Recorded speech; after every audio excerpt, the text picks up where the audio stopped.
और लेकिन एक एवरेज बच्चा जिनको पता ही नहीं स्मार्ट स्टडी कैसे होती है, वो तो भाई मैथ अच्छा है तो मैथ ही पढ़ते जा रहा है, सिर्फ मैथ पढ़ के टॉपर थोड़ी बन जाएंगे।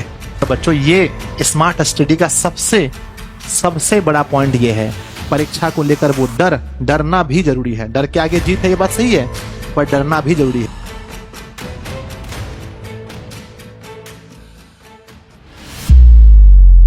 हाँ तो नमस्ते बच्चों, आप अक्सर ये देखते होंगे कि कुछ लोग बहुत ज्यादा मेहनत करते हैं, उसके बाद भी उनका बोर्ड परीक्षा में नंबर उतना अच्छा नहीं आता है। पर कुछ बच्चे ऐसे होते हैं जो बहुत कम ही पढ़ के, दिन में 12-13 घंटा नहीं पढ़ के, दिन में 7-8 घंटा पढ़ के ही 12-13 वाले घंटे वाले से भी अच्छा अंक ला सकते हैं। तो इसके पीछे क्या लॉजिक होता है? आप हमेशा ये बात सोचते होंगे कि सर ऐसा वो खास क्या करते हैं, या जो लोग टॉपर बनते हैं वो नॉर्मल लोगों से क्या अलग करते हैं। तो बच्चों मैं इस वीडियो में आपको यही बताने वाला हूं कि आखिर स्मार्ट स्टडी करने का 5 वो तरीका क्या है। बच्चों मैं पिछले 10 वर्षों से मैं इस क्षेत्र में हूं। मैंने 2014 में मैट्रिक पास किया, उसके बाद से बच्चों मैं यही हर वर्ष बच्चों को बताता हूं कि भाई क्या आपको करना चाहिए जिससे आपका बहुत अच्छा अंक आएगा। तो आप इस वीडियो को पूरा अंत तक देखें, उसके बाद अपनी प्रतिक्रिया हमें जरूर भेजें। देखें जैसा कि थंबनेल में लिखा है स्मार्ट स्टडी करने के 5 तरीके। क्या वो 5 तरीका है जो अभी से आपको अपनाना है, जिससे आपको बोर्ड परीक्षा में बहुत ज्यादा मदद मिलेगी। सबसे पहला, एक एक चीजों को अपनी कॉपी में नोट जरूर कीजिएगा, लिखकर कहीं जरूर रख लीजिएगा। सबसे पहला फर्स्ट है टाइम टेबल या स्लॉट बनाकर पढ़ना। आपको मेरे बच्चे, आप दिक्कत क्या हो रहा है ना कि आप ना तो टाइम टेबल फॉलो कर रहे हैं, ना तो आपके पास कोई स्लॉट है। इससे क्या है ना कि आप 1 भी घंटा पढ़ रहे हैं तो आपको ऐसा लग रहा है कि हम खूब पढ़ रहे हैं, लगता है हम कितना ज्यादा पढ़ लिए। तो प्यारे बच्चों पहले टाइम टेबल बनाइए। अब टाइम टेबल और स्लॉट में क्या अंतर है हम आपको ये बताते हैं। टाइम टेबल का मतलब ये हुआ कि हमने अपने मन में ही या फिर कॉपी में लिख करके हमने ये फिक्स कर लिया कि हमें इस टाइम से इस टाइम तक इस विषय को, जैसे मान लीजिए सुबह उठ करके 6 बजे से लेकर 8 बजे तक मैथ पढ़ना है, फिर फिर 1 घंटा रेस्ट लेकर के 9 बजे से लेकर 11 बजे तक हमें फिजिक्स पढ़ना है ना। तो बच्चों ये क्या हुआ, टाइम टेबल है ना। और स्लॉट में क्या होता है, स्लॉट में क्या होता है कि आप अपने आप को ये बोले कि भैया देखो पूरे 24 घंटे के अंदर हमें 4 बार पढ़ने के लिए बैठना है। टाइम फिक्स नहीं है, 4 स्लॉट बनाना है और इस 4 स्लॉट में हमें इस विषय को पढ़ना है, इस विषय को पढ़ना है। तो बच्चों टाइम टेबल या स्लॉट बनाकर जो बच्चे पढ़ते हैं, हमने ऐसा देखा है कि वो नॉर्मल बच्चे से बहुत अच्छा कर पाते हैं। ठीक है, तो अभी से ही टाइम टेबल और स्लॉट बना करके पढ़िए। और हर विषय को, मैं हमेशा कहता हूं कि बच्चों सभी विषय को थोड़ा थोड़ा समय दीजिए, है ना, सभी विषय को, है ना।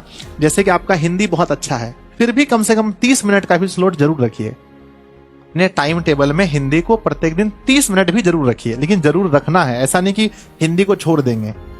हर विषय को डेली देखना है। इससे क्या होगा कि एग्जाम का जो आपके अंदर प्रेशर रहेगा वो किसी विषय का नहीं रहेगा। ठीक है, तो पहली बात आपको मैंने बोला, अगर आप स्मार्ट स्टडी करना चाहते हैं तो आप एक अच्छा टाइम टेबल या स्लॉट बना करके ही पढ़ें। ठीक है, स्लॉट को मैं एक बार फिर से समझाता हूं। मान लीजिए कि मुझे पता है कि दिन में मुझे 4 बार पढ़ने बैठना है 2-2 घंटे के लिए, है ना, लेकिन मेरा टाइम फिक्स नहीं है, 4 बार बैठना है। तो उसके बाद कौन कौन सा विषय पढ़ना है अपनी रुचि के अनुसार पढ़िए। किसी का भी टाइम टेबल कॉपी मत करें, क्योंकि आपका जो दिनचर्या है और किसी और का दिनचर्या वो मैच नहीं करेगा बच्चों। कोई ज्यादा रात को पढ़ने वाले हैं, कोई दिन को, कोई दोपहर में, इसलिए अपनी दिनचर्या खुद से बनाएं। ठीक है, दूसरा क्या है, खुद का मूल्यांकन करके हर विषय में समय दें। बच्चे क्या कर रहे हैं ना, बच्चे गलती कर रहे हैं। गलती क्या कर रहे हैं, खुद का मूल्यांकन कैसे करेंगे। देखो आपको अच्छे से पता है कि आपका सबसे अच्छा विषय क्या है।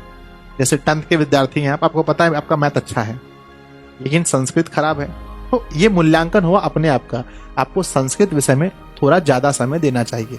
आप 12th के विद्यार्थी, आपको पता है कि हमारा फिजिक्स ठीक है, केमिस्ट्री में मेहनत करनी है तो केमिस्ट्री में मेहनत कीजिए, है ना। ये होता है स्वयं का मूल्यांकन। अपने आप से पूछिए कि भाई अगर आज आपको पेपर में बैठा दिया जाए तो सबसे अच्छा अंक आप किस विषय में ला सकते हैं।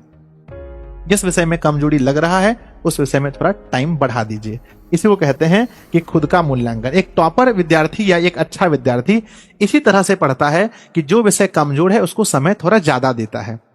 और लेकिन एक एवरेज बच्चा जिनको पता ही नहीं स्मार्ट स्टडी कैसे होती है, वो तो भाई मैथ अच्छा है तो मैथ ही पढ़ते जा रहा है, बाकी आप सिर्फ मैथ पढ़ के टॉपर थोड़ी बन जाएंगे। टॉपर बनने के लिए हर विषय में 95 प्लस चाहिए मार्क्स, समझ रहे ना। तो खुद का मूल्यांकन करें, उसके बाद हर विषय का टाइम बांटे बच्चों। तीसरा पॉइंट जो बहुत बड़ा पॉइंट है, रिवीजन का बेस्ट तरीका अपनाएं। बच्चे अधिक से अधिक टाइम यहां बर्बाद कर रहे हैं।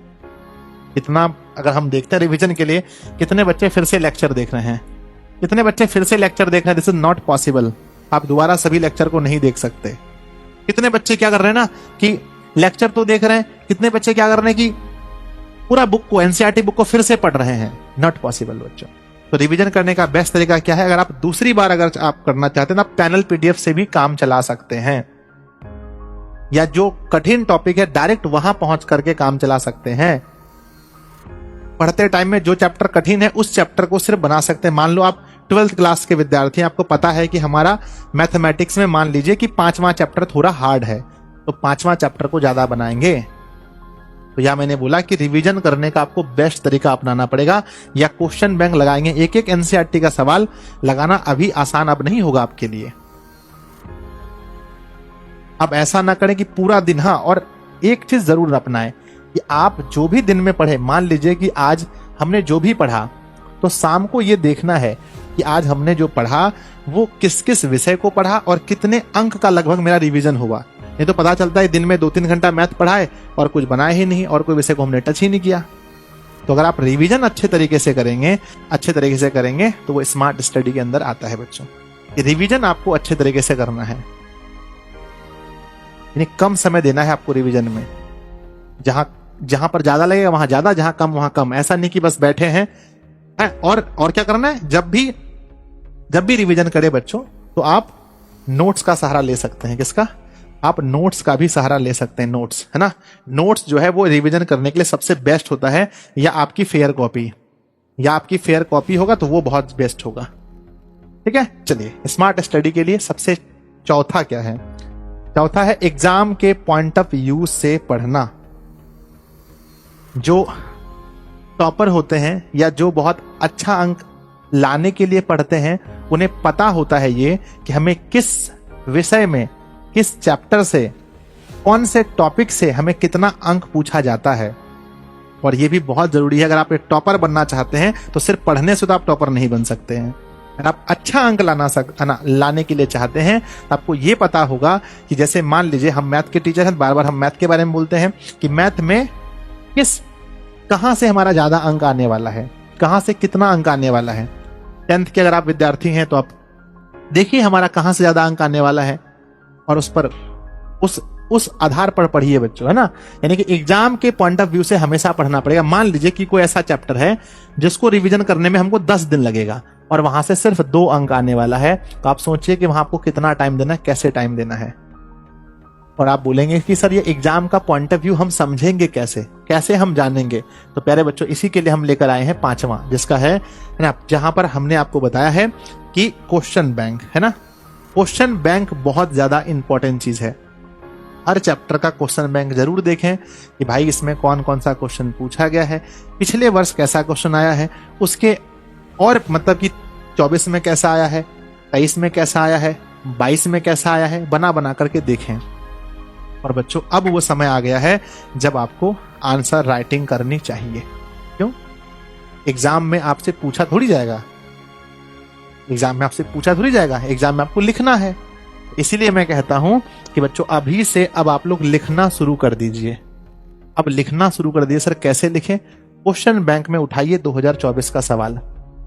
हम ये नहीं कहते हैं कि सारे सवाल लगा डालिए, हम ये कहते हैं जितना सवाल आपसे बन सकता है उतने सवाल को बना दीजिए, उतने सवाल का आंसर अपनी भाषा में लिख दीजिए। बस 60% लगभग खत्म है हर चीज में। तो अब आप मॉडल सेट भी लगा सकते हैं। जितना क्वेश्चन आपसे बने उतना क्वेश्चन बनाइए। और बच्चों, ये स्मार्ट स्टडी का सबसे बड़ा पॉइंट ये है, आंसर राइटिंग, क्वेश्चन बैंक लगाना और मॉडल सेट लगाना। ये काम आप करना आप स्टार्ट कर दीजिए, ठीक है ना। नहीं तो आप सिर्फ एनसीईआरटी करते रहेंगे, आप सिर्फ वीडियो लेक्चर देखते रहेंगे, आप सिर्फ यूट्यूब में मैराथन देखते रहेंगे, आप सिर्फ यूट्यूब में वीडियो सर्च मार के देखते रहेंगे, तो नहीं होने वाला है। अब आपको सीरियस होना पड़ेगा। स्मार्ट स्टडी करने का मतलब यह है कि आपको अपने आप को बच्चों पहचानना पड़ेगा कि आप अभी कितने पानी में हो। अक्सर बच्चे जब 2-2.5 महीना बचते हैं तब छटपटाने लगते हैं। हम चाहते हैं वो छटपटाहट, वो दर्द आपके अंदर अभी महसूस होना चाहिए। परीक्षा को लेकर वो डरना भी जरूरी है। डर के आगे जीत है, ये बात सही है, पर डरना भी जरूरी है। बच्चों अपनी आंखों को खोलिए, क्वेश्चन बैंक को देखिए, अपने आप को समझिए कि आप कितना अच्छा अभी कर पा रहे हैं। ठीक है, नहीं तो पता चलेगा जाकर के आपने दिसंबर में देखा, बस तो लग रहा है सर परीक्षा ही छोड़ना पड़ेगा। नहीं बच्चों, अभी उठिए, जगिए और मेहनत कीजिए, और तब तक नहीं रुकिए जब तक बच्चों आपका टॉपर वेरिफिकेशन में नाम नहीं आ जाता है, या नहीं तो बच्चों कम से कम उतना अंक नहीं आ जाता जितना आप मन में सोचे हैं, ड्रीम फॉर 50+ ना। तो स्मार्ट स्टडी के मैंने 5 तरीके आपको बताए हैं, और ये 5 तरीका अगर आप अपनाते हैं बच्चों, तो रिजल्ट के दिन आप कहेंगे कि सर मैंने आपका वो वाला वीडियो देखा था, उसमें आपने मुझे बताया था कि भैया टाइम टेबल से पढ़ो या स्लॉट बना करके पढ़ो। दूसरा मैंने क्या बोला था, खुद का मूल्यांकन करके हर विषय को टाइम दो। मैथ अच्छा है तो खाली मैथ बनाते जा रहे हो मम्मी पापा के सामने, और दूसरा विषय नहीं हो पा रहा है आपसे। ठीक है, तीसरा क्या है, रिवीजन का बेस्ट तरीका अपनाओ। वीडियो लेक्चर से पॉसिबल नहीं है, नोट से पढ़ो, या अपना सेल्फ नोट से या टीचर के नोट से पढ़ो। ठीक है, अगला बच्चों क्या है, अगला क्या है, एग्जाम के पॉइंट ऑफ व्यू से पढ़ो। कौन सा चैप्टर कितने नंबर का है उतना टाइम दो, उसको पढ़ो, बार बार रिवीजन करो। ठीक है, और नंबर 5 लास्ट में क्या था बच्चों, आंसर लिखना शुरू करो मेरे छोटे भाई बहन, जल्दी से आंसर लिखना शुरू करो, और क्वेश्चन बैंक लगाओ और मॉडल सेट भी लगाओ। जितना पढ़ लिए उस चैप्टर के क्वेश्चन लगाओ, जितना लग सकता है। 100 में से 20 बना, 20 ही बनाओ, बढ़ेगा, धीरे धीरे बढ़ेगा। स्कोर धीरे धीरे बढ़ता है बच्चों, अचानक नहीं बढ़ता है। हम उम्मीद करते हैं कि इस वीडियो से लाखों बच्चों को बहुत कुछ सीखने को मिलेगा। आपको अगर वीडियो अच्छा लगा अपने दोस्तों में जरूर शेयर कीजिए, बिहार के हर व्हाट्सएप ग्रुप पर, टेलीग्राम ग्रुप पर शेयर कीजिए। नीचे एक कमेंट प्यारा सा जरूर कीजिएगा आपको ये वीडियो कैसा लगा। अगर आप किसी टॉपिक पर वीडियो चाहते हैं तो कमेंट बॉक्स में जरूर लिखिए, मैं जरूर वीडियो बनाऊंगा। धन्यवाद बच्चों।